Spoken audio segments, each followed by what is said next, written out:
जी madam आ रही है। Madam मैं ये पूछना चाह रही थी कि डॉपलर स्टडीज में जो है इसमें क्या फाइंडिंग्स होंगी अगर ओलिगोहाइड्रोमनियाज़ या एनहाइड्रोमनियाज़ है।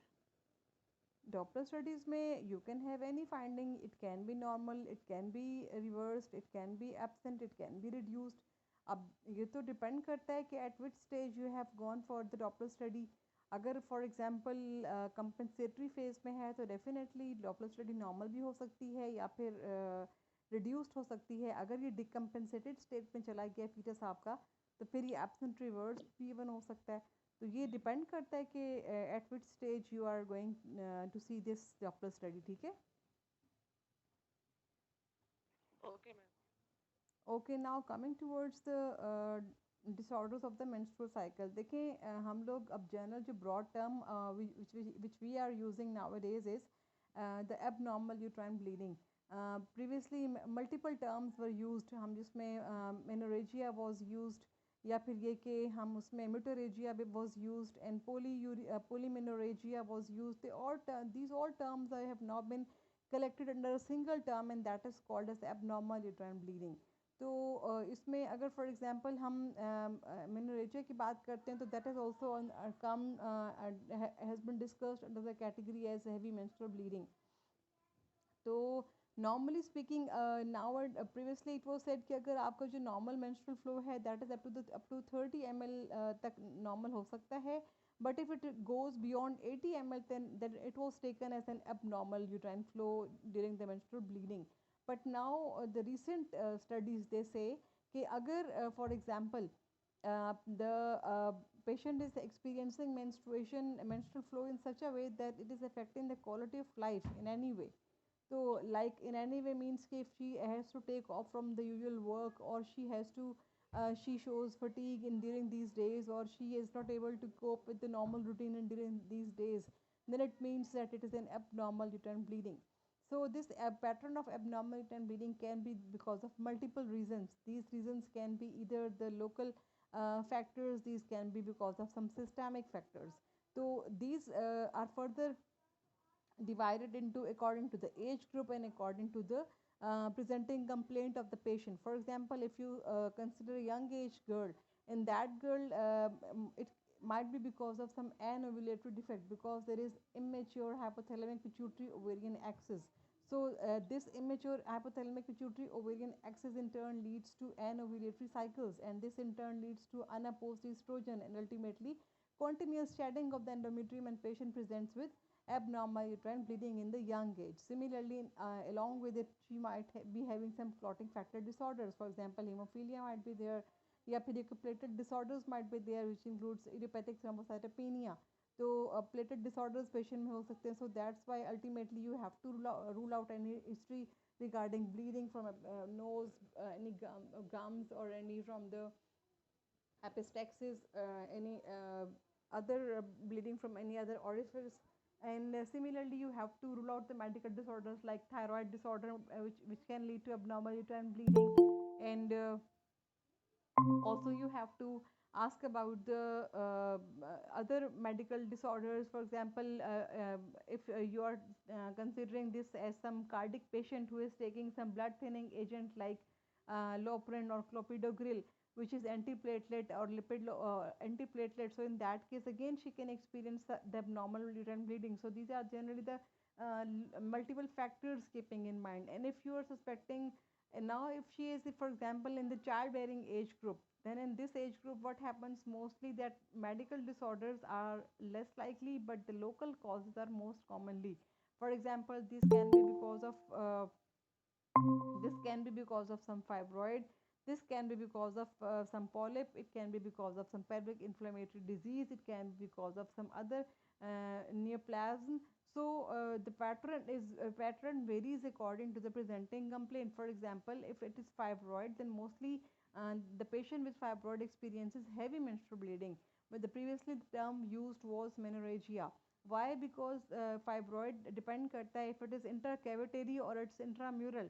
तो ये जो पूरा यूट्राइन कैविटी का एरिया है उसको ज़्यादा कवर कर लेता है तो अल्टीमेटली एंडोमेट्रियम का सरफेस एरिया बढ़ता है and that undergoes shedding and ultimately bleeding. तो पेशेंट आपकी एबनॉर्मल यूट्राइन ब्लीडिंग से प्रेजेंट करती है। सिमिलरली अगर पेशेंट को कोई सर्वाइकल पॉलिप है तो in that case what happens कि पॉलिप एस्ट्रोजन डिपेंडेंट होता है, तो एस्ट्रोजन की वजह से वहाँ पे उसकी ग्रोथ होती है, जिसकी वजह से पेशेंट इंटर्न जो है प्रेजेंट करती है इंटरमेंस्ट्रुअल ब्लीडिंग के साथ। और जब भी कोइटस होएगा तो पेशेंट में वो चूँकि बड़ा फ्रेजाइल सा होता है पॉलिप, और तो म्यूकस सिक्रीटिंग और बड़ा फ्रेजाइल सा होता है, तो जब भी उसे कोइटस होगा तो अल्टीमेटली वो ब्लीड करेगा वहाँ से पॉलिप को जब टच होगा। तो इसलिए हम लोग कहते हैं कि ये पेशेंट जिनको पॉलिप होते हैं उनमें इंटरमेंस्ट्रुअल ब्लीडिंग भी होती है, उनमें पोस्ट कोइटल ब्लीडिंग भी होती है, तो ये सिग्निफाई कर रहा होता है। सिमिलरली जो पेशेंट जिन्हें पेल्विक इन्फ्लेमेटरी डिजीज़ होती है, लाइक उनमें सर्वाइकल एक्ट्रोपियन बन चुका है, सर्विक्स की इरोजन्स हो चुकी हैं, तो वो भी इवन पोस्ट कोइटल ब्लीडिंग उनमें भी हो सकती है, और उनमें भी इंटरमेंस्ट्रुअल ब्लीडिंग का पैटर्न नज़र आता है, प्लस उनको फाउल स्मेलिंग डिस्चार्ज और पेनफुल मेंस्ट्रुएशन भी एक्सपीरियंस करती हैं। इसके अलावा अगर पेशेंट आपके पास फॉर एग्जांपल हम बात करें डिस्मेनोरिया की, कि पेशेंट को पेनफुल मेंस्ट्रुएशन होती है, तो वो most likely the most common causes are endometriosis हो सकता है, या फिर उसमें एडिनोमायोसिस हो सकता है। अगर आप एंडोमेट्रियोसिस की बात करते हैं तो उसमें जनरली स्पीकिंग हम आपने पढ़ा है कि जो रिट्रोग्रेड मेंस्ट्रुएशन की थेरी है या फिर मेटाप्लेजिया की जो थेरी है, तो ये उसको डिफेंड करती हैं कि उसमें या तो रिट्रोग्रेड फ्लो होता है मेंस्ट्रुएशन का, जिसकी वजह से इम्प्लांट्स हो जाते हैं इनसाइड द ओवरी या फिर अदर साइड्स पे, जिसके आउटसाइड द यूट्रस, जिसकी वजह से चॉकलेट सिस्ट भी इवन फॉर्म हो जाती है। और इंडिकेशन है कि अगर एंडोमेट्रियोमा यानी कि चॉकलेट सिस्ट जो है 3 सेंटीमीटर से ऊपर हो जाए, तो इंडिकेशन है कि इसका आप एक्साइज कर दें, बिकॉज ये पेनफुल होती है। हर मेंस्ट्रुएशन के साइज के साथ इसमें ब्लीडिंग हो रही होती है, तो ये कैप्सूल स्ट्रेच होता है, पेशेंट को बहुत पेनफुल मेंस्ट्रुएशन होती है इसकी वजह से। सिमिलरली एडिनोमायोसिस में क्या होता है कि there are nest of endometrium invaginating the myometrium, तो ये नेस्ट जो एंडोमेट्रियम से मायोमेट्रियम को इन्वेट करते हैं, तो what happens there is bleeding inside the myometrium, जिसकी वजह से यूट्रस जो होता है वो बल्की हो जाता है। तो अल्टीमेटली जब आप इसको अल्ट्रासोनोग्राफी के ऊपर देखते हैं तो यू सी कि there is uniformly in large uterus with heterogeneous texture, यानी कि आपको वाइटिश वाइटिश नजर आएगा ज़्यादा एरिया यूट्रस का। Why? Because in endometrial nest are inside the myometrium and ultimately there is bleeding inside the myometrium. That's why patient experiences डिस्मेनूरिया, उसको painful cramps होते हैं, पेनफुल मेंस्ट्रुएशन होती है उसको। जी डॉक्टर फरिया, आप क्वेश्चन करना चाह रही थी? मैम ये कहना था कि आपका वो रिकॉर्डिंग ऑन नहीं है, तो रिकॉर्डिंग आप शायद भूल गई। रिकॉर्डिंग ऑन है बेटा? ऑन है। ऑन है? जी जी ऑन है। अच्छा, मुझे लगा नहीं है तो फिर बाद में मुश्किल, नहीं नहीं क्योंकि मैं बेटा, ऑन है, ऑन है। ओके, एंड देन हमने अब पॉलिप के लिहाज से बात कर ली, हमने फिर पेल्विक इन्फ्लेमेटरी डिजीज़ के लिहाज से बात कर ली। अगर हम फॉर एग्जांपल बात करते हैं न्यूप्लेजिया की, लाइक सर्वाइकल मेलिग्नेंसी या फिर एंडोमेट्रियल मेलिग्नेंसी, तो इन दोनों केसेस में पैटर्न थोड़ा सा डिफरेंट ये हो जाता है कि अगर सर्वाइकल मेलिग्नेंसी है तो इसमें मोस्ट कॉमनली 40 to 50 ईयर्स की एज में जो सेक्चुअली एक्टिव पेशेंट्स होती हैं, risk factors all of you know के मल्टीपल उनमें STIs हो सकते हैं, सेक्चुअली ट्रांसमिटेड इन्फेक्शंस हो रहे होते हैं, मल्टीपल सेक्सुअल पार्टनर्स हो सकते हैं, उनमें उनमें foul smelling discharge off and on continuously रहते हैं, and then they ultimately present with irregular vaginal bleeding और एबनॉर्मल यूट्राइन ब्लीडिंग के साथ प्रेजेंट करती हैं। अब जब उनको सर्विक्स का आप एग्जामिन करते हैं तो वहाँ पे कोई सर्विक्स के ऊपर आपको माइक्रो या माइक्रो तो डेफिनेटली बायोप्सी के साथ आपको मिलेगी, बट मैक्रो इन्वेसिव लीजन आपको नज़र आ सकती है, जो कि ब्लीड टू टच होती है, नेक्रोटिक होती है, हार्ड होती है, और इसके अलावा वो उसमें सारा जो एग्रेसिव उसके लुक होती है, वहाँ पे बहुत वस्कुलैरिटी होती है एरियाज की, और उसके रोल्ड ओवर मार्जिन होते हैं।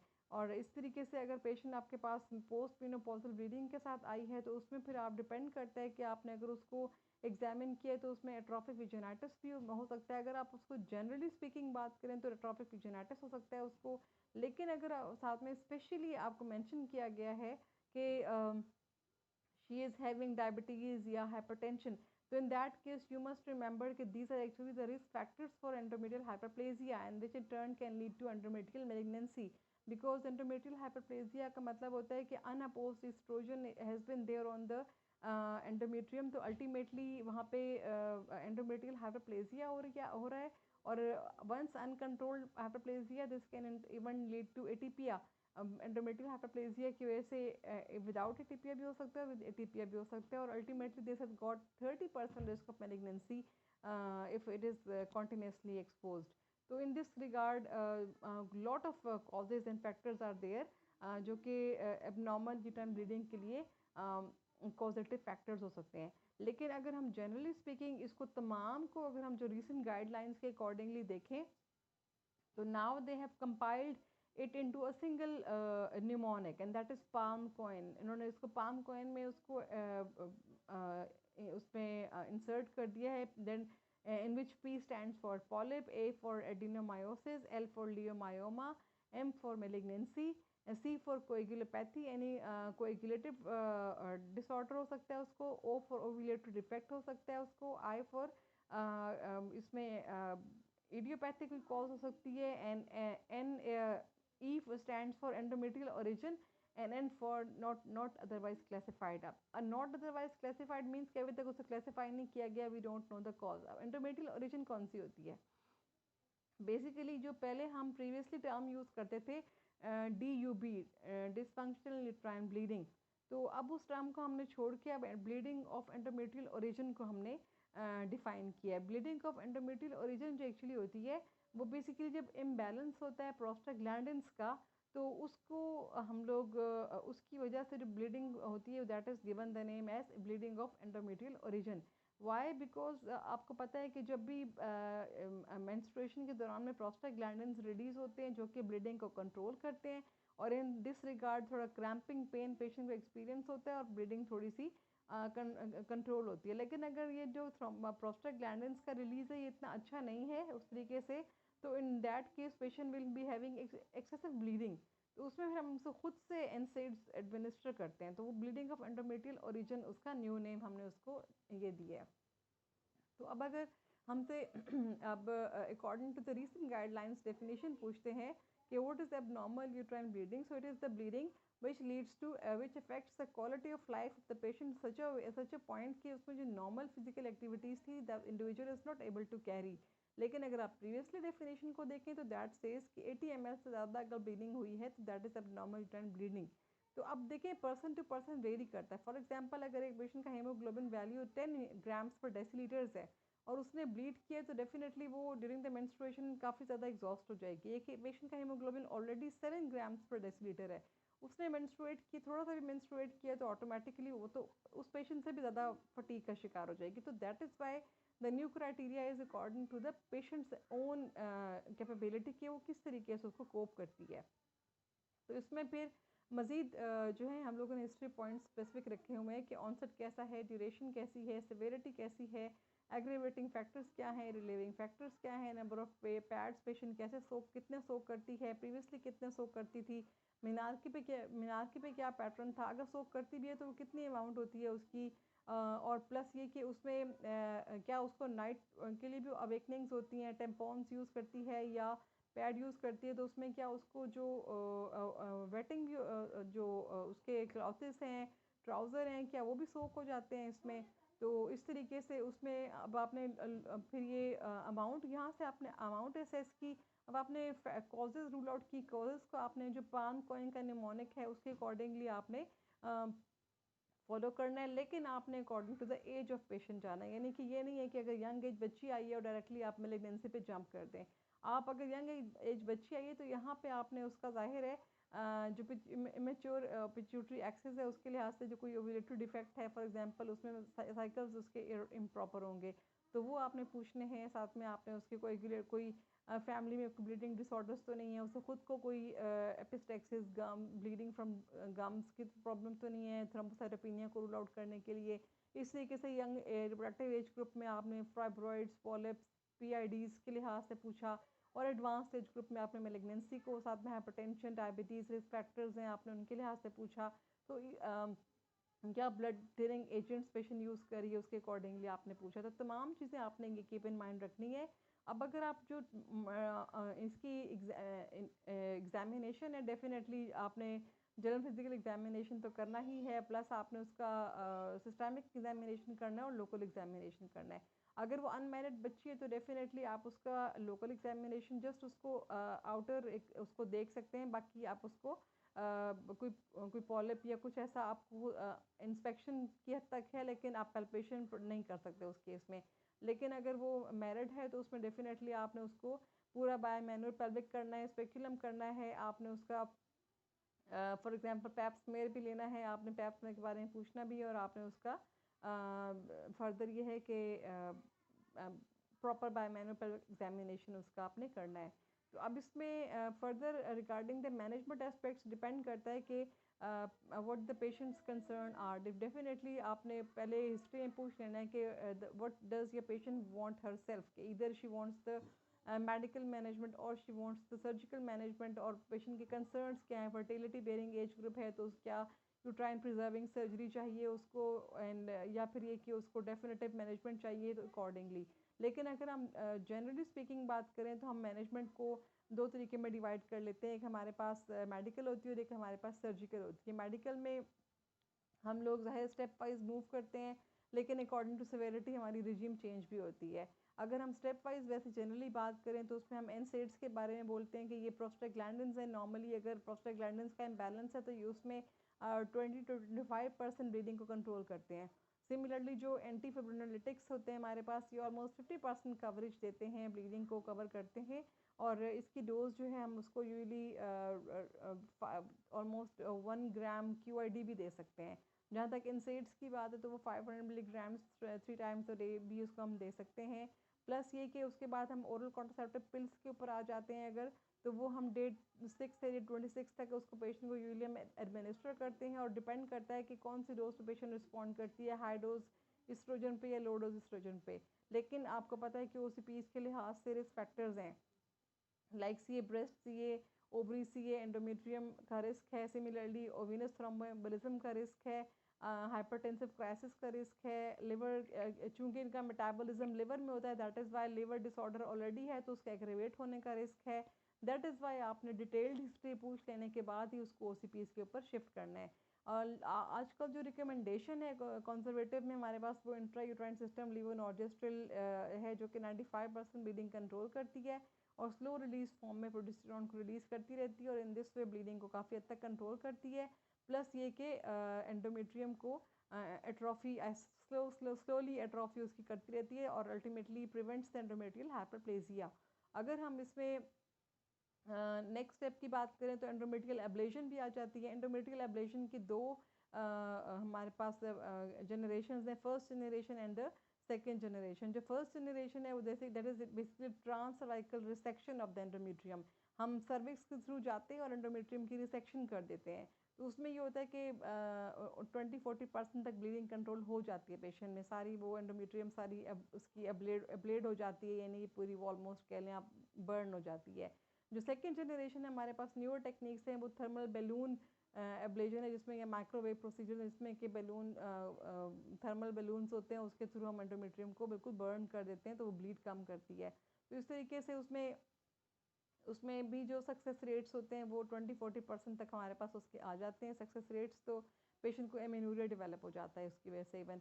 इसके अलावा जो गोनाडोट्रोफिन रिलीजिंग हार्मोन एनालॉग्स होते हैं लाइक ज़ोलाडेक्स इंजेक्शन हम लगाते हैं, तो वो basically what do they do कि ये बेसिकली फॉलिकल स्टिमुलेटिंग हार्मोन को सप्रेस कर देते हैं, और जो पिट्यूटरी एक्सिस है उसको भी सप्रेस कर लेते हैं, और इस तरीके से सूडो मीनोपॉजल स्टेट क्रिएट कर लेते हैं। तो सूडो मीनोपॉजल स्टेट क्रिएट कर लेने की वजह से पेशेंट हर सेल्फ को मीनोपॉज वाले सिम्टम्स आने शुरू हो जाते हैं, फ्लशिंग होती है, विजन मोटर सिम्टम्स होते हैं, ऑस्टियोपोरोसिस के रिस्क होते हैं। दैट इज़ वाई पेशेंट को आपने जो है उसमें कैल्शियम सप्लीमेंट्स देने हैं, आपने उसकी ऑस्टियोपोरोटिक रिस्क फैक्टर्स को असेस करना है। तो ये डेफिनेटली थोड़े से इसमें रिस्क फैक्टर्स कंपैरेटिवली ज़्यादा हैं। फिर उसके बाद डेफिनेटिव मैनेजमेंट अगर आती है एबनॉर्मल यूट्राइन ब्लीडिंग की एडवांस स्टेज ग्रुप में है तो आपने उसकी हिस्टेरेक्टमी डिफाइन करनी है। अगर आपसे पूछा जाता है कि हिस्टेरेक्टमी की टाइप्स कौन से, तो जनरली स्पीकिंग विजाइनल है, एब्डोमिनल है और लेप्रोस्कोपिक है। विजाइनल तो हम तभी करेंगे जब प्रोलैप्स्ड है या यूट्राइन साइज आपका छोटा है और थोड़ा सा इजीली अप्रोचेबल है। लेकिन हम एब्डोमिनल जब यूट्रस आमतौर पर 12 week size more than 12 week size है तो फिर उसको एब्डोमिनल ही अप्रोच करते हैं। और लेप्रोस्कोपिक जो होती है ये न्यूअर टेक्निक है, इसमें एक्सपर्टीज़ चाहिए, तो अल्टीमेटली उसको वो प्रोसीड करते हैं। जहाँ तक बात है एब्डोमिनल प्रोसीजर की, तो उसमें डेफिनेटली कि इसमें आपने इंसियंस स्किन को ओपन किया, आपने एब्डोमिन को लेयर्स में ओपन किया, आपने यूट्रस को बाहर एक्सटीरियराइज किया, और फिर आपने पहला क्लैंप अपना टिबो ओवेरियन लिगामेंट के ऊपर लगाया। उसे क्लैम्प किया, कट किया, लाइगेट किया, फिर आपने सेकंड क्लैम्प यूट्राइन आर्टरी के ऊपर लगाया, क्लैम्प किया, कट किया, लाइगेट किया, और थर्ड क्लैम्प आपने यूट्रोसेक्रल लिगामेंट के ऊपर लगाया। यहाँ से आपने इससे पहले आपने ब्लैडर को सेपरेट किया बिकॉज आपका यूरेटर बीच में ना आ जाए।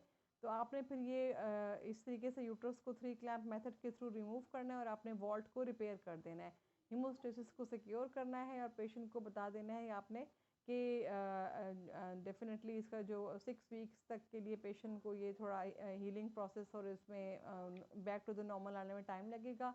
और उसमें फिर चूँकि ज़ाइकोजेनिक फिस्टुला का रिस्क इसमें ज़्यादा है, दैट्स वाई पेशेंट को फॉलोअप पे आप बुलाएंगे, उसको अकॉर्डिंगली आप एसेस करेंगे।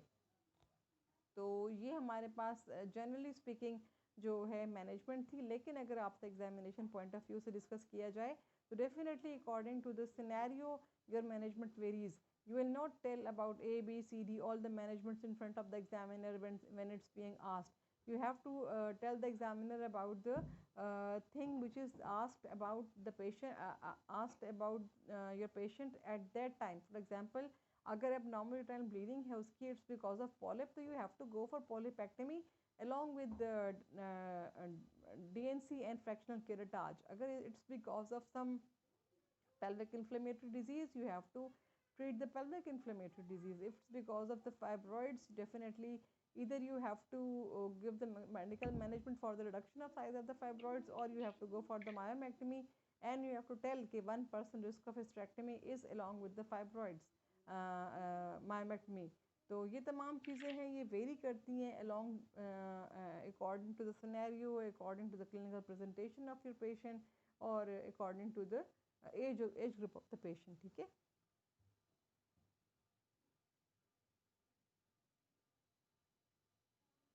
clear to all of you? Yes, sir. अच्छा, उसके नेक्स्ट थोड़ा सा हम डिस्कस कर लेते हैं कि प्री मेंस्ट्रुअल सिंड्रोम क्या होता है।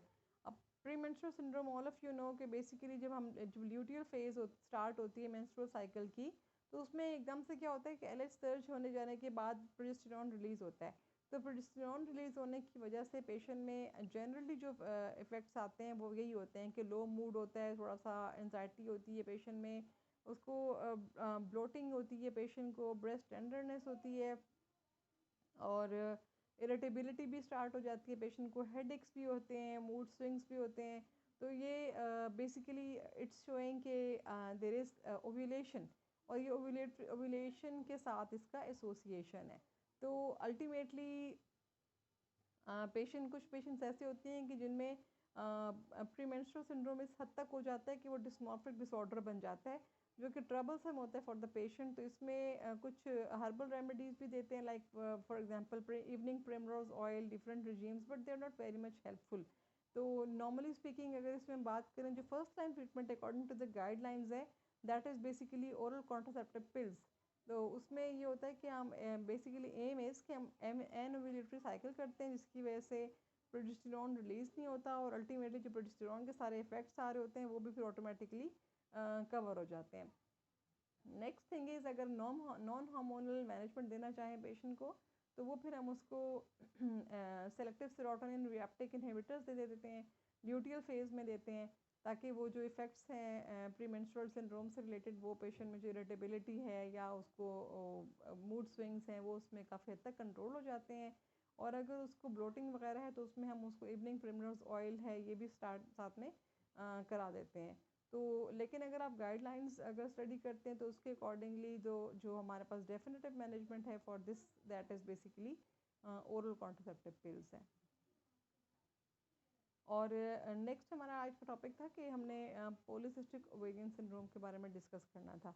तो polycystic ovarian syndrome basically generally अगर हम उसके बारे में डिस्कस करें तो ऑल ऑफ यू नो कि हमने जो हमारे पास रोटरडैम्स क्राइटेरिया होता है, हमने whenever in exam it comes to you, अभी तक थोड़ी सी क्वारीज हो जाती हैं कि LH FSH में हम फंस जाते हैं। तो you don't try to be confuse in that, always remember कि बेसिकली जो आपके पास पॉलीसिस्टिक ओवेरियन सिंड्रोम है, that is diagnosed on the basis of Rotterdam's criteria, जिसमें हमें कहा गया है कि कोई से भी 3 फीचर्स में से 2 फीचर्स अगर मौजूद हों, फॉर एग्जांपल कौन से हैं कि या तो हाइपर एंड्रोजनिज्म, या फिर ओलिगो या एमिनूरिया, या फिर presence of polycystic ovaries on the ultrasonography, जिसमें कि हम कहते हैं कि मल्टीपल फॉलिकल्स पेरिफेरली डिवाइडेड होते हैं और ये स्ट्रिंग्स ऑन द पर्ल की अपेरेंस आ रही होती है, स्मॉल फॉलिकल्स होते हैं और ओवेरियन वॉल्यूम ओवरऑल ज़्यादा हो जाता है। तो इसमें से कोई 2-3 में से 2 क्राइटेरियाज भी अगर आपके फुलफिल हो जाते हैं तो ये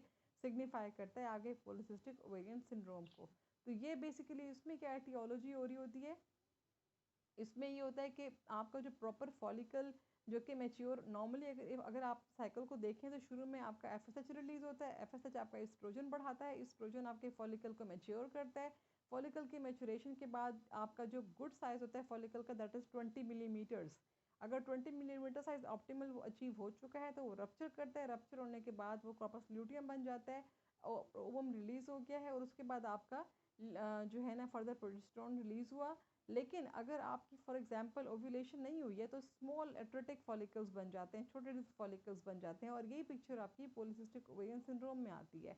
कि एक्चुअली क्या हो रहा होता है पॉलीसिस्टिक ओवेरियन सिंड्रोम में आपका एन ओव्यूलेटरी साइकिल होता है, मतलब ओव्यूलेशन हो ही नहीं रही, जो फॉलिकल आपका 20 मिलीमीटर्स के ऑप्टिमल साइज पे पहुंचता है जो कि बाद में ओव्यूलेट करता है वो पहुंचता ही नहीं है, वो स्मॉल स्मॉल फॉलिकल्स जो कि peripherally divided on the ovary होते हैं उस तरीके से बन जाते हैं, सारे बाद में एट्रोटिक हो जाते हैं, तो उस तरीके से प्रेजेंट करते हैं और ये बेसिकली अनअपोज्ड एस्ट्रोजन कॉन्टिन्यूसली जाके एंडोमेट्रियम को प्रोलिफरेट कराती रहती है।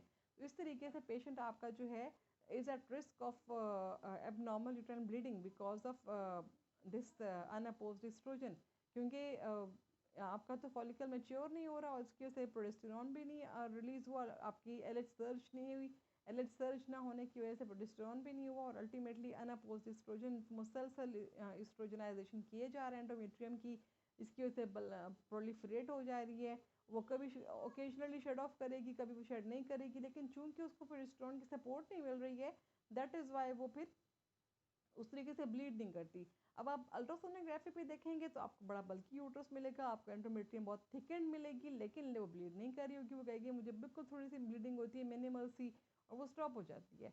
अब इसमें all you have to do is कि आपने उसको विदड्रॉ ब्लीड कराना है।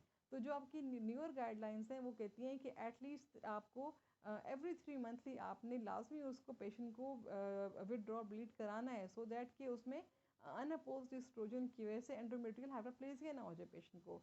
और सेकंड थिंग दे से कि आपने अगर आपका एंडोमेट्रियम रिमार्कली थिकेंड होता जा रहा है तो इट्स एन इंडिकेशन कि आप उसकी बायोप्सी भी करवा लें so that to rule out the risk of endometrial hyperplasia because this in turn can lead to endometrial carcinoma. तो इसलिए unopposed estrogen and that in turn leading to hyperplasia and that in turn leading to risk of malignancy, ये तमाम चीज़ों के लिए आपको कहा गया है कि आपने उस पेशेंट में विदड्रॉ ब्लीड कराना है, that is very much mandatory. अब इसमें इम्पॉर्टेंट चीज़ क्या आपके पास है कि पेशेंट में चूँकि पॉलीसिस्टिक ओवेरियन सिंड्रोम की वजह से it's not a single disease, it's a syndrome. तो इसमें ओवरऑल जब बॉडी में हार्मोनल इम्बैलेंस हो रहा है और अल्टीमेटली इंसुलिन रेजिस्टेंस डेवलप हो रही है बाय बिकॉज जो आपका जो टेस्टोस्टेरोन वैल्यूज़ हैं या आपके एंड्रोजन्स हैं वो ज़्यादा हो रहे हैं। तो आपके ओवरऑल यूँ समझ लें कि स्टीरॉयड लेवल जब ज़्यादा होंगे तो उसकी वजह से आपकी जो इंसुलिन की सेंसिटिविटी है वो कम हो रही है। आपका सेक्स हार्मोन बाइंडिंग ग्लोबुलिन यानी कि जो टेस्टोस्टेरोन को बाइंड करता है वो कम हो रहा है, यहाँ पे उसकी सिंथेसिस कम हो रही है। तो सेक्स हार्मोन बाइंडिंग ग्लोबुलिन कम हो रहा है और फिर फ्री टेस्टोस्टेरोन आपका ज़्यादा हो रहा है। ना सिर्फ ये कि फ्री टेस्टोस्टेरोन आपका ज़्यादा हो रहा है बल्कि आपका एंड्रोजन इंडेक्स भी ज़्यादा हो रहा है।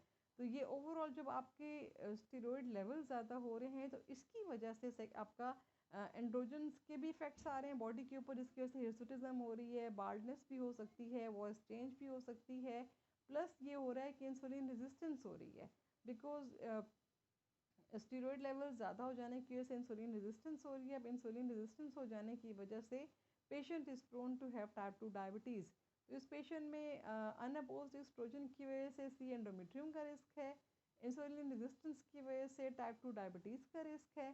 सिमिलरली इसमें हार्मोनल इम्बैलेंस हो जाने की वजह से और इंसुलिन चूँकि ऑल ऑफ़ यू नो के ये एक एनाबॉलिक हार्मोन है जो कि बॉडी में स्टोर्स ग्लूकोज स्टोर्स को मेटाबोलाइज करती है, उस तरीके से वो नहीं हो रही है। तो अल्टीमेटली फैट की मोबिलाइजेशन जो है स्टार्ट हो जाती है। तो overall patient is approaching towards obesity, obesity का भी रिस्क बढ़ गया उसमें, सी एंडोमेट्रियम का रिस्क भी बढ़ गया उसमें, डायबिटीज़ का रिस्क भी बढ़ गया उसमें। तो अल्टीमेटली तमाम चीज़ों को आपने ओवरकम करने के लिए ज़ाहिर है आपने ABC से स्टार्ट लेना है। लाइक आपने पेशेंट में लाइफस्टाइल मॉडिफिकेशन करनी है, डाइटरी मॉडिफिकेशन करनी है, आपने ऐसी डाइट देनी है जो जिसमें कार्बोहाइड्रेट एंड जो लो ग्लाइसेमिक इंडेक्स होगा, उसमें प्रोटीन थोड़ा कंटेंट उसका बढ़ा देंगे, प्लस आप ब्रिस्क वॉक 1 आवर उसको मॉर्निंग एंड इवनिंग में एडवाइस करेंगे। और इसके अलावा ये कि उस पेशेंट में आप उसको वेट रिडक्शन रेमेडीज़ के बारे में टीच करेंगे। और इसके अलावा जो भी फैक्टर्स हैं जिसकी वजह से ये एग्रेवेट हो रहा है आप उसको अवॉइड कराएंगे। प्लस ये कि पेशेंट को अगर वेट उसमें गेन कर रही है, ओबेसिटी है, तो उसको आप glucose lowering agents like Glucophage आप उसको स्टार्ट करा देंगे। और इसके अलावा ये कि पेशेंट में अगर मेंस्ट्रुअल इरेगुलरिटी है तो उसमें फिर गाइडलाइंस दे से जो हमारे पास एशरे की रीसेंट गाइडलाइंस आई हैं वो दे से कि चाहे हिर्सुटिज्म है, चाहे उस पेशेंट को ओलिगो या एमिनूरिया है, in all cases oral contraceptive pills is the best management. आप उसको ओरल कॉन्ट्रासेप्टिव पिल्स देंगे। डायनाजोल वगैरह पहले बोला जाता था but it's now considered as a second line drug. हम उसके फर्स्ट लाइन में OCPs ही देते हैं। येस, अगर this patient is in child bearing age and she wants to conceive, तो in that case it's better modality कि आप उसको उसको ओव्यूलेशन इंडक्शन के ऊपर डाल दें। तो ओव्यूलेशन इंडक्शन के ऊपर पहले हम लोग कहा करते थे कि जो क्लोमीफीन है वो हम दे सकते हैं, लेकिन जो आपकी एशरे गाइडलाइंस हैं आई हैं दे से कि letrozole is the first line of management. तो आप उसको अल्टीमेटली ओव्यूलेशन इंडक्शन पर डाल देंगे। अगर आपके पेशेंट आपसे जनरली MCQ में कन्फ्यूजन हो जाती है कि हम उसको मेटफॉर्मिन साथ देंगे कि नहीं देंगे, तो आंसर इज़ कि अगर आपकी पेशेंट ओबीस है एंड शी वांट्स कंसेप्शन तो मेटफॉर्मिन के साथ उसको ओव्यूलेशन इंडक्शन दें। अगर वो ओबीस नहीं है तो सिर्फ ओव्यूलेशन इंडक्शन दें। साथ में उससे काउंसल करेंगे कि जैसे ही आपकी patient 15-20% of the normal weight वो लूज़ करेगी तो वैसे अल्टीमेटली उसका जो पैटर्न है मेंस्ट्रुएशन का वो ऑटोमेटिकली रेगुलेट हो जाएगा। तो weight reduction is very must in this case. तो बाकी ये कि उसमें थोड़ा सा you must remember कि एग्जामिनर कैन आस्क यू कि what are the other causes of amenorrhea. तो वो उसमें हाइपरप्रोलैक्टिनेमिया भी हो सकता है बिकॉज यू नो कि एंड जो प्रोलैक्टिन लेवल्स होते हैं ये अगर रेज्ड हो जाएं तो ये बेसिकली एंडोमेट्रियम को की थिनिंग करते हैं। तो एंडोमेट्रियम थिनिंग होने की वजह से साथ साथ में वो अल्टीमेटली फर्टिलिटी को भी इफ़ेक्ट करते हैं। तो और इसके अलावा ये कि अदर फैक्टर्स में हमारे पास एशरमैन सिंड्रोम भी हो सकता है, यानी कि एडहेजन्स हो सकती हैं कोई एंडोमेट्रियम की जिसकी वजह से जो पेशेंट है वो उसे ब्लीडिंग स्टार्ट नहीं हो रही है। ठीक है, तो इसके अलावा और फैक्टर्स पिट्यूटरी नेक्रोसिस जिसको हम शीहान सिंड्रोम कहते हैं कि पेशेंट में कोई हिस्ट्री होती है बहुत ज़्यादा PPH की हिस्ट्री होती है जिसकी वजह से उसको शीहान सिंड्रोम हो जाता है। तो उसकी डिफ्रेंशिएटिंग भी आगे फर्दर लिखा हुआ है ड्यूहर्ट्स में आपने देखा होगा कि वो कहते हैं कि अगर शीहान्स है तो इन दैट केस अगर आप विड्रॉल ब्लीड देंगे उसको तो वो ब्लीड करेगी। लेकिन अगर एशरमैन्स है तो चूंकि उसमें सारा पिट्यूटरी सारी एंडोमेट्रियम में एडहेजन्स बन चुकी हैं तो आप उसको अगर विड्रॉल ब्लीड देंगे तो ये वाली पेशेंट विड्रॉल ब्लीड नहीं करेगी बिकॉज उसमें सारी एंडोमेट्रियम जो है वो एडहेजन्स बन चुकी हैं, डैमेज हो चुकी है, डिस्ट्रॉय हो चुकी है। ठीक है, तो एमेनोरिया की डिफरेंशियल डायग्नोसिस के लिहाज से थोड़ा सा इंपॉर्टेंट है कि ये आपको आना चाहिए। फिर थोड़ा सा इंपॉर्टेंट उन्होंने ये डिस्कस किया हुआ है कि जो हाइपरप्रोलैक्टिनेमिया है इट कैन इधर भी because of micro pituitary microadenoma या मैक्रोएडिनोमा। मैक्रोएडिनोमा में usually levels less than 100 international units होते हैं प्रोलैक्टिन के, लेकिन मैक्रो में 1000 से भी ज़्यादा हो जाते हैं। तो उसमें MRI is the best modality. अगर आपको एग्ज़ाम में क्वेश्चन आता है कि which modality is best to diagnose the pituitary macroadenoma तो उसमें आप MRI बताएंगे because x-ray previously x-ray was told, लेकिन जो recent modality that is MRI। तो ये चीज़ जो है ना यू मस्ट रिमेंबर। ठीक है,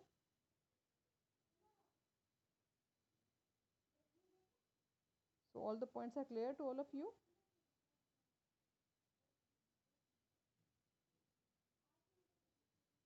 Yes, ma'am. Okay, any question you want to ask?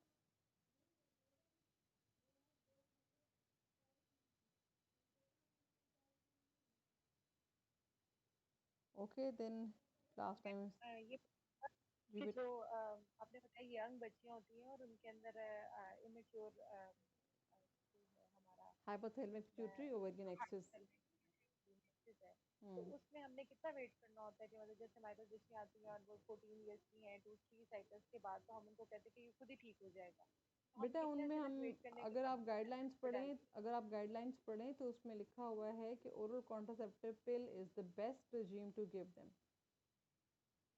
Start से स्टार्ट करा देनी चाहिए अगर या उसको, देख लें 2-3 cycle? If it is much bothersome for the patient, तो in that case yes you can go for oral contraceptive pill, because उसमें आपने एक साइकिल प्रॉपर एक देखें, आप शुरू में एस्ट्रोजन दे रही हैं, आप बाद में प्रोजेस्टेरॉन दे रही हैं, तो इस तरीके से वो प्रॉपर साइकिल ऑटोमेटिकली अचीव हो जाएगा। तो अगर it's bothersome for the patient then guidelines they say कि yes oral contraceptive pills are the best management therapy for that. ठीक है। और उनसे आपने एंडोमेट्रियल एब्रेजन बताई है, उसको थोड़ा सा दोबारा बता दें कि उन दोनों में क्या डिफरेंस है? एक आपने बताई है बैलून के साथ थर्मल, और हम्म। दूसरी बताई है ट्रांस सर्वाइकल रूट से। हाँ ये तो दो दोनों हैं में बेटा, ही हम ये ट्रांस बेसिकली, सर्वाइकल ये फर्स्ट, एक है फर्स्ट जनरेशन, एक है सेकंड जनरेशन। जो फर्स्ट जनरेशन है उसमें हमने कहा है कि आपने उस पेशेंट में सर्विक्स के थ्रू अप्रोच करके रिसेक्शन कर दी एंडोमेट्रियम की। ठीक है। तो इस तरीके से ये एंडोमेट्रियम रिसेक्शन हो गई और एब्लेशन हो गई ना, उसकी डिस्ट्रॉय हो गई आपकी। तो अब जो न्यूअर टेक्निक्स हमारे पास आ गई हैं उसमें कुछ वो मतलब वो लेज़र टाइप प्रोसीजर्स होते हैं जिसमें कि थर्मल बैलून यूज़ कर लेते हैं वो लोग, उसको डैमेज करने के लिए बर्न कर लेते हैं ना एक तरीके से, या फिर माइक्रोवेव प्रोसीजर, माइक्रोवेव्स होती हैं जो कि वो जाके बर्न करती हैं एंडोमेट्रियम को। तो वो मकसद यही होता है कि वो उसको बर्न करना ना एंडोमेट्रियम को, ताकि वो ब्लीड ना करे बहुत ज़्यादा। तो ये डिफरेंट है उसमें, बस फर्स्ट एंड सेकेंड जनरेशन का थोड़ा डिफरेंस होता है। ठीक है, थैंक यू।